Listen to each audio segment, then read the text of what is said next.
मैं डॉक्टर विनोदानंद झा, सहायक प्राचार्य ज्योतिष विभाग, सरस्वती विलास संस्कृत महाविद्यालय शोखरा बरौनी, बेगूसराय, आप लोगों के समक्ष उपशास्त्री कक्षा में प्रस्तुत हूँ। आज मैं मुहूर्त चिंतामणि पढ़ाने जा रहा हूँ। इसमें पाठ का अंश है। इस पूर्व के पाठ में गोचरस्थ ग्रह नाम सुहासु फलानी पढ़ाया था, उसका भाग 1 पढ़ाया था। उसी का दूसरा भाग लेकर मैं आज यहाँ उपस्थित हूँ।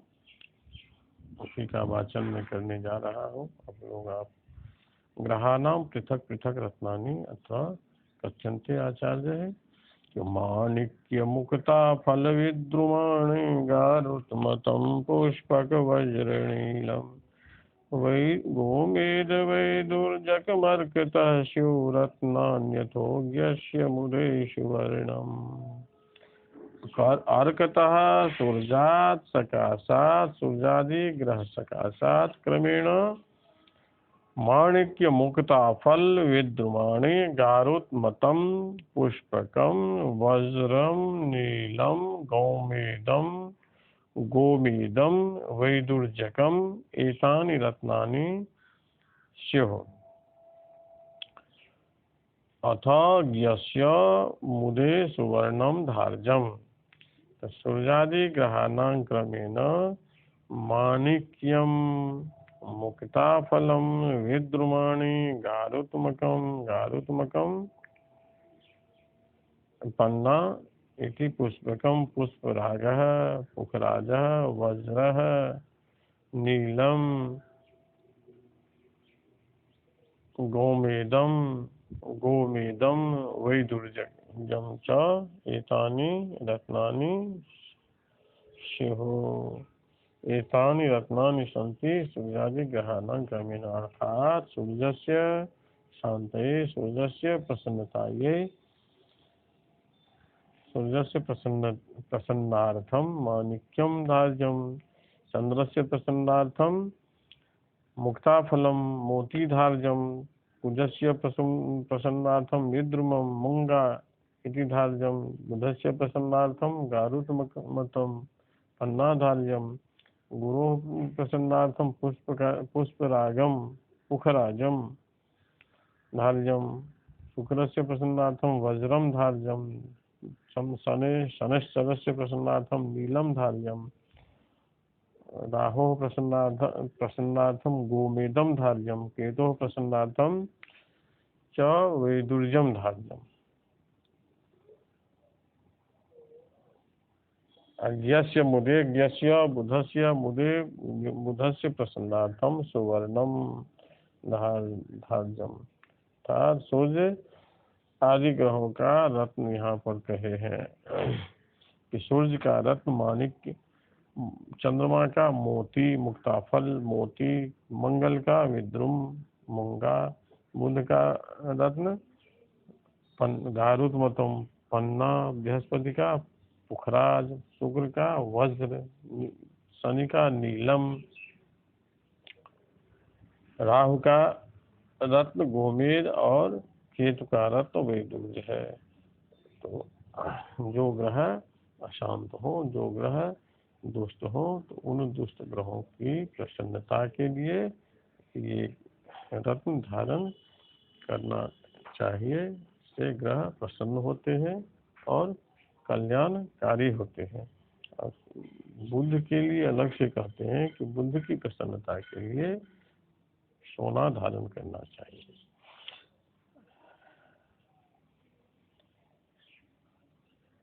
कहते हैं असमर्थों के लिए अल्प मूल्य के ग्रह रत्न और तारा का ज्ञान। धार्जम लाजावत कंग्राहु केतु रौक्यं शुक्रेन्दुश्च मुक्ता गुरोस्तु लोहम मंदस्यार भानुः प्रवालम तारा जन्मक्षा श्रीरावृत्तितः स्यात्। राहु केतुः प्रीतये लाजावर्तकं धार्जम्।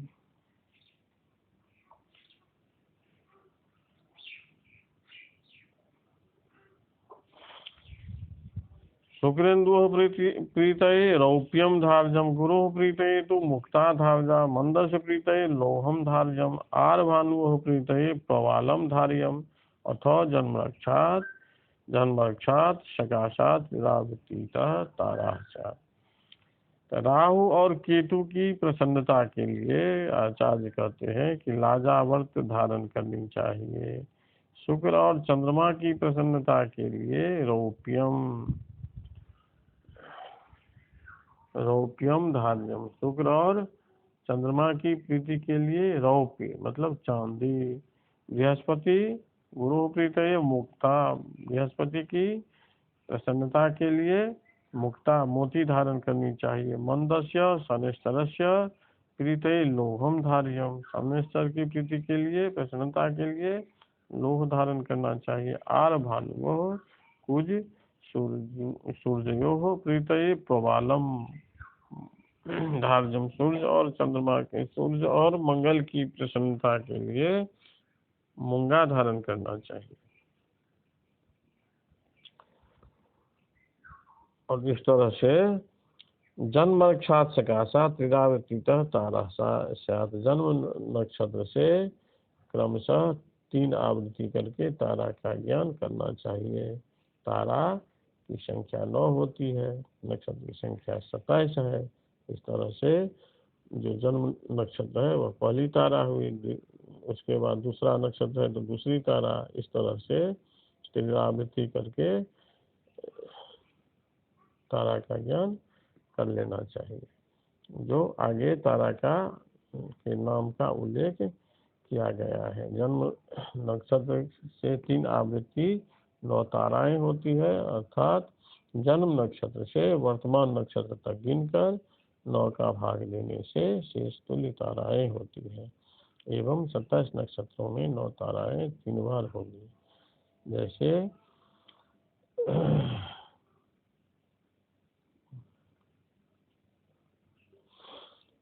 रमेश का जन्म नक्षत्र चित्रा है। इसके लिए वर्तमान पूर्वाषाढ़ नक्षत्र में तारा का विचार करने से चित्रा से पूर्वाषाढ़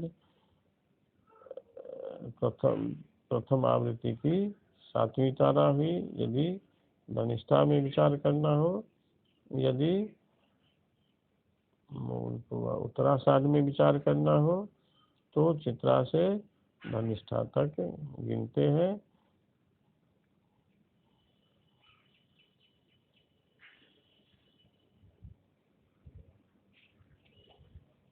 तो 10 संख्या आती है। चित्रा, स्वाति, विशाखा, अनुराधा, ज्येष्ठा, मूल, पूर्वाषाढ़, उत्तराषाढ़।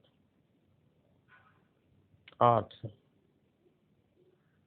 चित्रा से पूर्वाषाढ़, चित्रा, स्वाति, विशाखा, अनुराधा, ज्येष्ठा, मूल, पूर्वाषाढ़। 7 तो मूल से चित्रा से पूर्वाषाढ़ तक गिनने पर 7 संख्या आती है, तो 7वीं तारा हुई रमेश का। यदि हम उत्तराषाढ़ में तारा का आनयन करते हैं तो 8 संख्या होती है, तो 8वीं तारा हुई। इस तरह से तारा का आनयन करना चाहिए। तो अब कहते हैं आगे के श्लोक में कि जन्माख्या संपद विपतः क्षेम प्रत्यरि साधकाः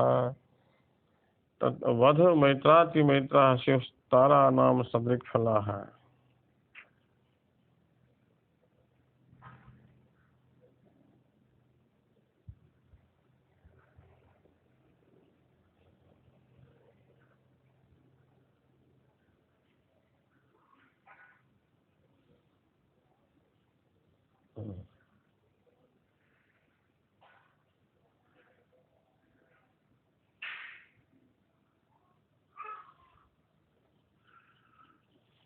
नौ ताराएं होती है, नौों का नाम कहते हैं कि जन्म, संपद, विपद, क्षेम, प्रत्यरि, साधका, वध, मैत्राति मैत्राः एता नाम सदृक् फलाः 9 तारा से।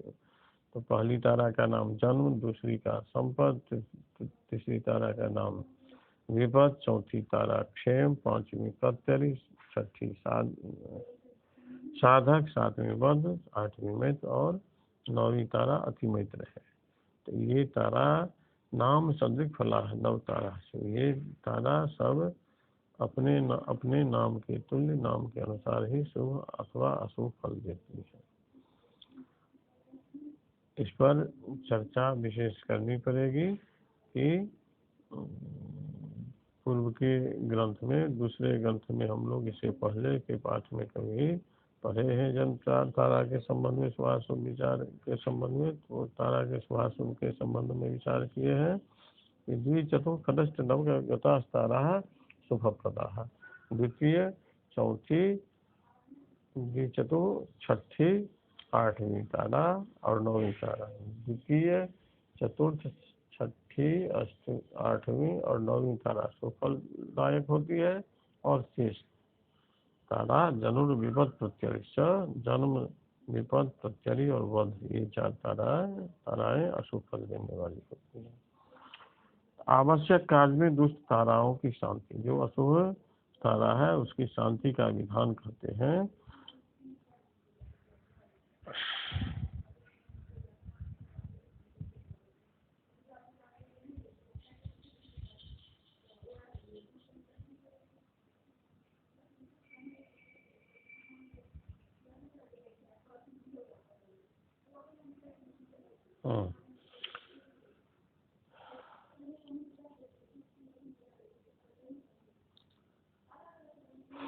मृत्यो स्वर्णतिलान विपद्यपि गुणम शाकम त्रिजन्मस्वथो दद्यात् प्रत्यरितारकाशु लग्नं सर्वो विपत्प्रत्यरिः। मृत्योश्चादिमपरिजयेन सुबुधोऽथैषां द्वितीयं शका नादिप्रान्तितृतीयका अथ सुहाः सर्वे तृतीये स्मिताः।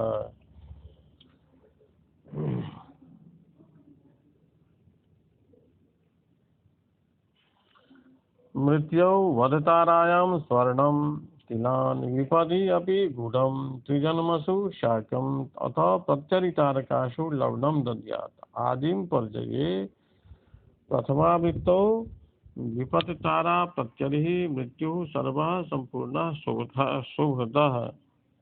शुभदः न।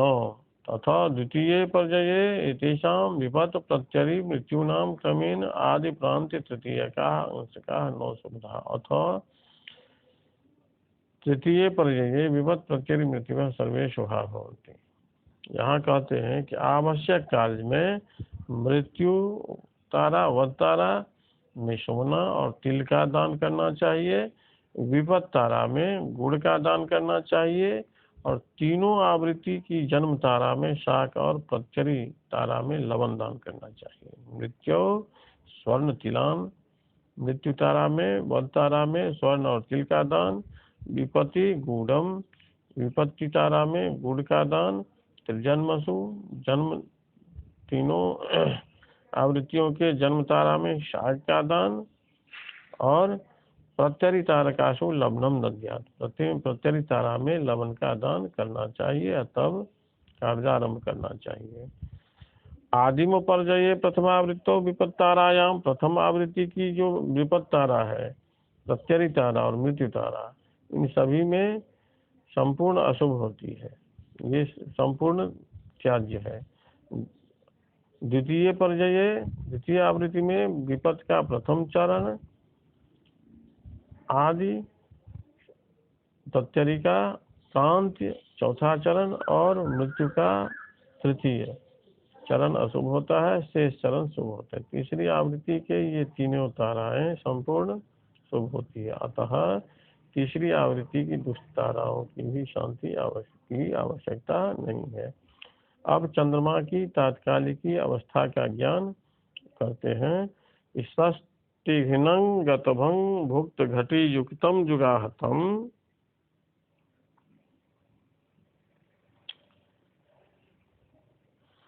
शराब्धि हृल्लब्धतोर्कशेषे अवस्था क्रियाद्विधोः। गतभं षष्टिघ्नं कार्यं तात भुक्त घटी युक्तम युगाहतम शराब्धि हृत लब्धतः अर्कशेषे क्रियात् मेघात् क्रमेण विधो अवस्था स्युः। गत नक्षत्रस्य संख्यां षष्ठिर्निघ्नं षष्ठिहतं षष्ठ्याहतं।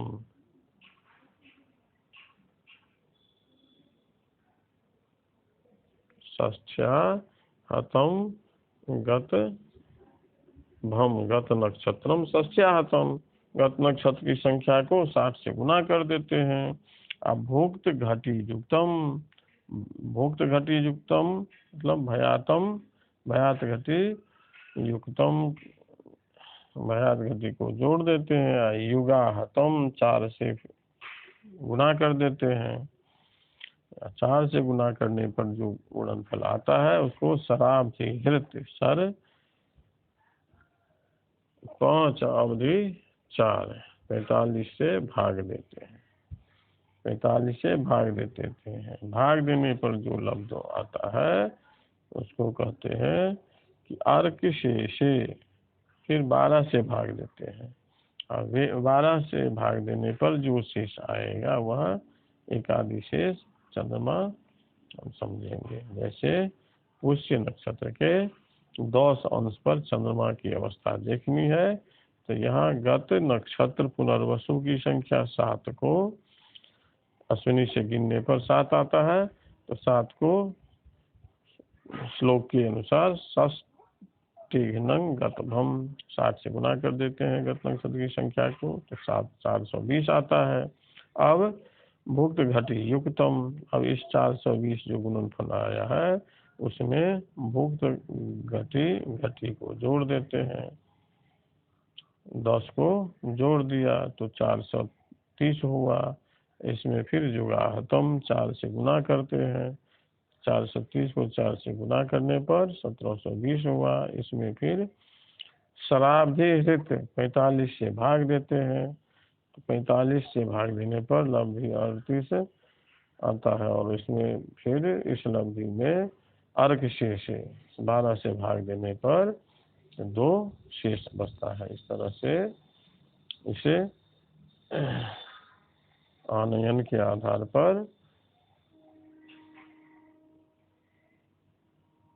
दूसरी अवस्था प्राप्त हुई, चंद्रमा की दूसरी अवस्था प्राप्त हुई। यह दूसरी अवस्था आगे के श्लोक में अवस्था का नाम है, तो उसके हिसाब से दूसरी अवस्था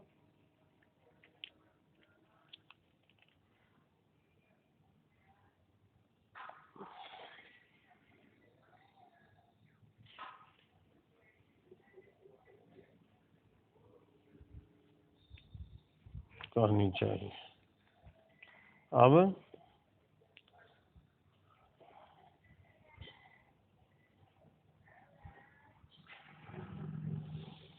चंद्रमा की 12 अवस्थाओं का नाम और उनका फल कहा जा रहा है।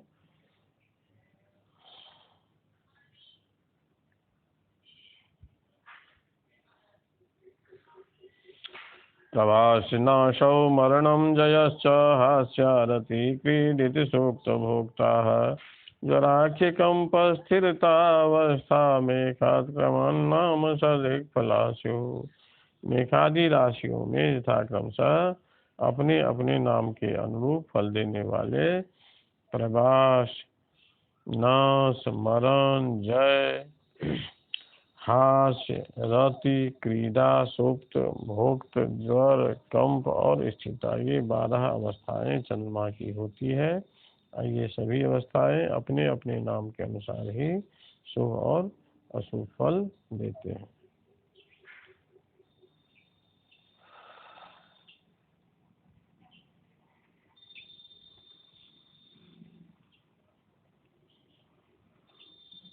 इससे यह समझना चाहिए कि मेष राशि की प्रवासादि अवस्थाएं 12 हुई, वृष राशि की नाशादि अवस्थाएं 12 हुई, मिथुन राशि की मरणादि अवस्था 12 हुई। इस तरह से आगे भी समझना चाहिए। जैसे चंद्रमा की अवस्था को बोझने के लिए, समझने के लिए आगे चक्र भी दिया गया है। चक्र का भी अवलोकन पुस्तक के माध्यम से करना चाहिए। मेष राशि वालों के लिए चंद्रमा की अवस्था का आनयन करना है तो प्रवास, पहली अवस्था प्रवास हुआ, दूसरी अवस्था नाश, मरण, जय, हास्य, रति, इस तरह से वृष वालों के लिए नाश, मरण, जय, इस तरह से मिथुन के लिए मरण, जय, हास्य, रति, इस तरह से चंद्रमा का आनयन करना चाहिए। तो इस तरह से हम जो पूर्व के श्लोक में चंद्रमा का आनयन उदाहरण के तौर पर किए, तो उसमें दूसरी अवस्था आई, और दूसरी अवस्था आने पर पुख्य नक्षत्र, पुख्य नक्षत्र पर से हम आनयन किए, तो यह दूसरी अवस्था में सुप्ता अवस्था आई। में सुप्ता अवस्था हुई चंद्रमा की। इस तरह से हम चंद्रमा की अवस्था का ज्ञान किए। अब ग्रह दोष की निवृत्ति के लिए स्नानार्थ औषधि और ग्रहों की दक्षिणा का वर्णन है।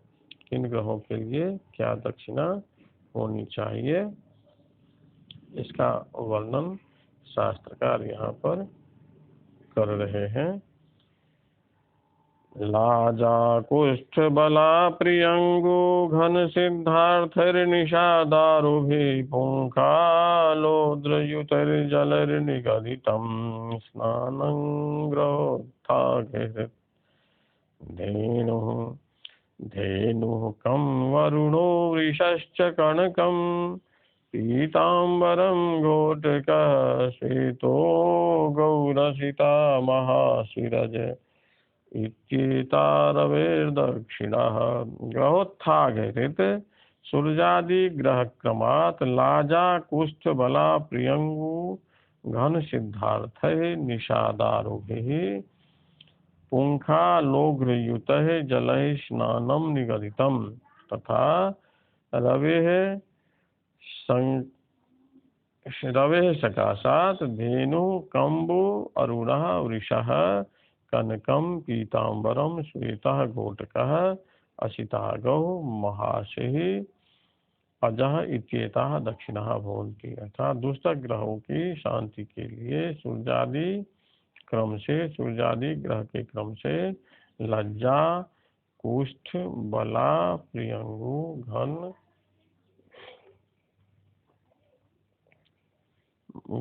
व मोठी, सिद्धार्थ है, सरसों, निषादारुहि, हल्दी,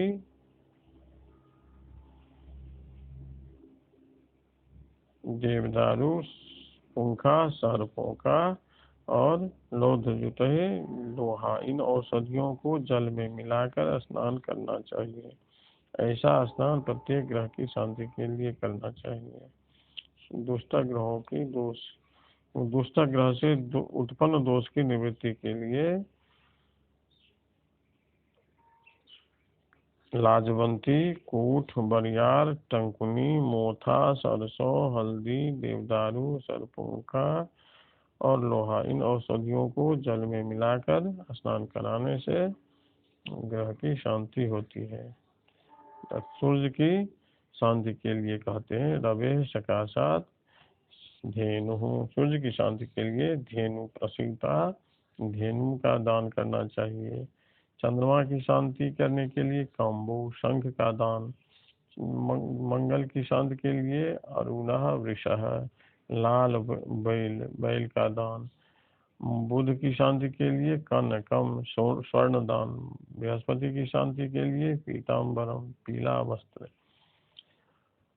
शुक्र की शांति के लिए श्वेतः घोटका, उजला घोड़ा। शनि की शांति के लिए अशितागो, काली गाय।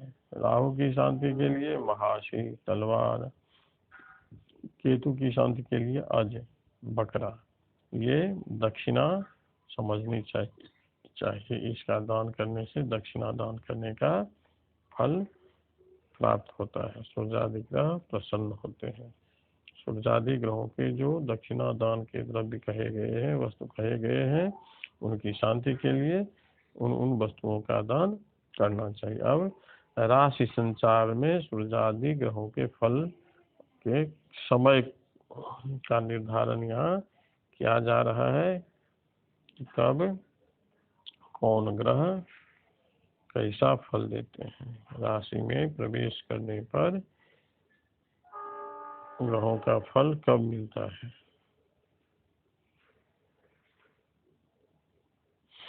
कहते हैं सूर्यार सौम्या स्फुजितोक्षनाग सप्ताद्रिघस्रान विधुरग्निनाडे तमोयमेज्या स्त्रीरसाश्विमाशाम गंतव्य राशे फलदाह पुरस्तात्।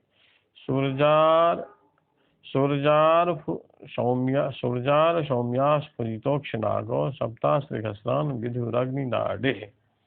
सूर्यार सौम्या स्फुजिता क्रमेण अक्षनाग सप्ताद्रिघस्रान विधुः अग्निनाडे तमो यमेज्याः क्रमेण त्रिरसाश्विमाशान गंतव्य राशे पुरस्तात् फलदाः भवन्ति। अर्थात अग्रिम राशौ प्रविष्टे सति सूर्यः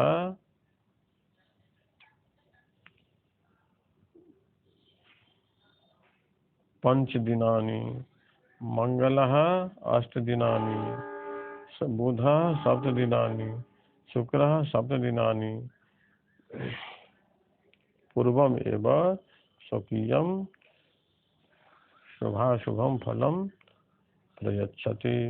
चंद्रः दंडत्रयम् स्वकीयं फलं प्रयच्छति। राहु मासत्रयम्, शनिश्चरः षड्मासम्, बृहस्पति मासद्वयम्।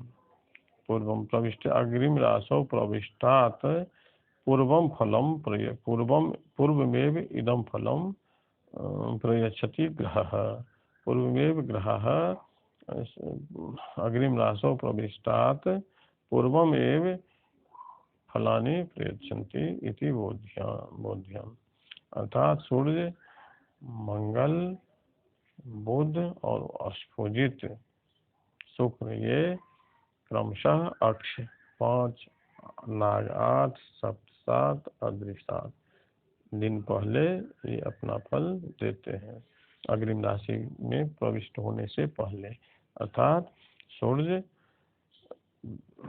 अग्रिम राशि में प्रवेश करने से पहले 5 दिन पहले फल देते हैं, मंगल 8 दिन पहले फल देते हैं, बुध 7 दिन पहले फल देते हैं और शुक्र 7 दिन पहले अपना अपना अच्छा या बुरा फल देते हैं। और चंद्रमा अग्रिम राशि में प्रवेश करने से 3 दिन पहले अपना फल देते हैं।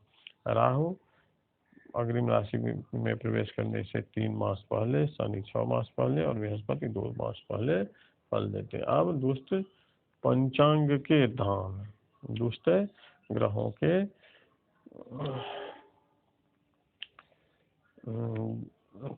दुष्ट तारा, दुष्ट तिथि, दुष्ट नक्षत्र आदि, दुष्ट वार, इस तरह से की शांति के लिए उपयुक्त दान का वर्णन यहाँ पर किया जाता है। दुष्टे होमे हेम चंद्रे च शंखम धान्यम तिथ्यर्धे तिथौ तंडुलांश्च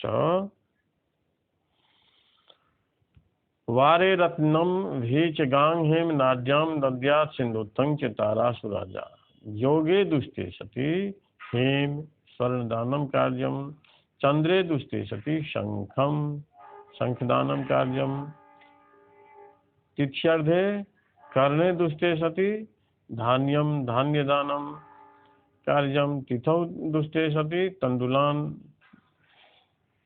देयम च पुनः वारे दुष्टे सति रत्नानि देयानि, भे नक्षत्रे दुष्टे सति गाम देयम, नाड्याम दुष्टे सति हेम स्वर्णदानम कार्यम, तारासु दुष्टासु च राजा सिंधुत्थम दद्यात् लवणम दद्यात्। इस तरह से आचार्य कहते हैं कि यदि योग दुष्ट हो तो स्वर्ण दान करना चाहिए, चंद्रमा दुष्ट हो तो शंख दान करना चाहिए, तिथ्यर्थम कर्णम, तिथि का आधा भाग मतलब करण दुष्ट हो तो धान दान करना चाहिए, तिथि दुष्ट हो तो तंडुल चावल दान करना चाहिए, दिन दुष्ट हो तो रत्न दान करना चाहिए, नक्षत्र दुष्ट हो तो गाय गोदान करना चाहिए, नारी दुष्ट हो तो तारा सोना दान करना चाहिए और तारा दुष्ट हो तो सैंधव नमक दान करना चाहिए। ऐसा आचार्य का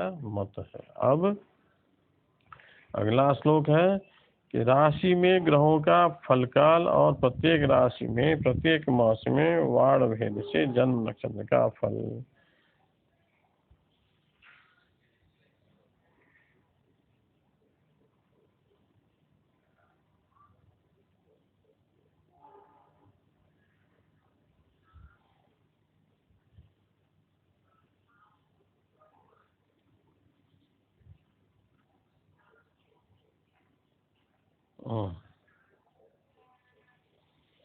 रास्यादिगौ रविकुजौ फलदौ क्षितिज्यौ मध्ये सदा शशिसुतश्चरमे मंदौ अध्वन्वह्निभय सन्मति वस्त्र सौख्य दुःखानि मासि जनभेद रविवासरादौ।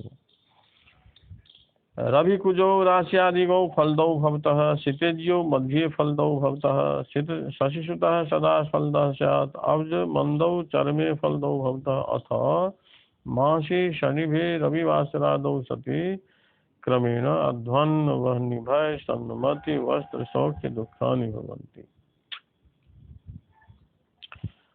रवि कुजौ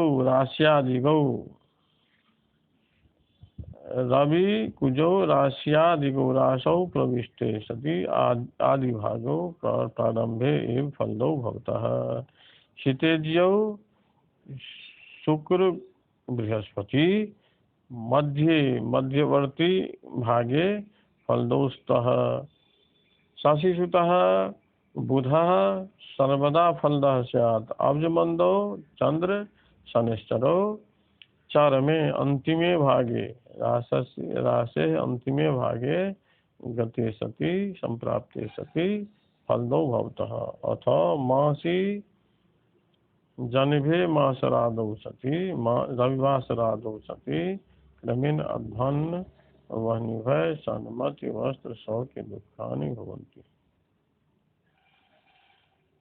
मासी जनिभे जन्म वासरादौ सति यदि प्रत्येक मास में जन्म नक्षत्र रवि आदि वारों पड़े तो मास में उसे इस प्रकार फल कहे। रवि में यात्रा